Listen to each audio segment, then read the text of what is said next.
ఆహ్, ఏదైతే ఇప్పుడు సుప్రీం కోర్టు ఒక కీలకమైనటువంటి తీర్పుతో సంచలనం పెద్ద చర్చకి తావిచ్చింది. ఏంటయ్యా అంటే సుప్రీం కోర్ట్ ఇప్పుడు మన విజయ్ మాల్యా లేకపోతే వాడెవడో నీరవ్ మోడీ వీళ్ళందరూ విదేశాలకు ఎందుకు పోయారు? ఇక్కడ ఉన్నటువంటి చట్టాల ప్రకారం వాడి ఆస్తి కంటే కూడా ఎంతుంటే అంతా ఇచ్చేసేయడానికి సిద్ధపడతారంటే సిద్ధపడరు. దాంట్లో పావు వంతు ఇచ్చేసేసి బతికేయమంటే బతికేస్తారు వీళ్ళు. కానీ అట్లాంటి అవకాశం ఇవ్వకపోయేటప్పటికి విదేశాలకు పారిపోయి ఇక్కడి నుంచి డబ్బుల్ని అక్కడికి మళ్లించుకొని బతికేస్తున్నారు. ఇప్పుడు అట్లా కూడా వాళ్ళని కూడా తిరిగి తీసుకొచ్చేటువంటి పని చేస్తున్నాం.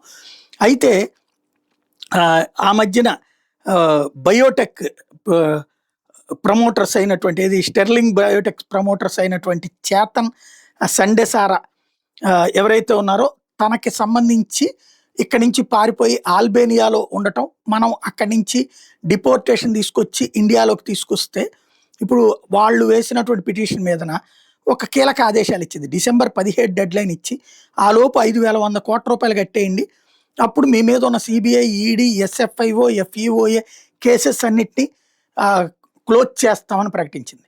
అసలు ఇది సుప్రీంకోర్టు ఎందుకు చేస్తుంది? ఇట్లయితే కనుక రేపు పొద్దున భారతదేశంలో వేల కోట్లు ఎగ్గొట్టినటువంటి వాళ్ళు, విదేశాల్లో సెటిల్ అయినటువంటి వాళ్ళు ఇక పైన ఇట్లాగా కోర్టును నమ్ముకునేసి వచ్చేయడానికి సిద్ధపడతారు కదా. ఇది అసలు సుప్రీంకోర్టు అధికార పరిధేనా? సుప్రీంకోర్టు చేయాల్సింది ఇదేనా అన్నటువంటి చర్చ కొత్తగా రంగంలోకి వచ్చింది.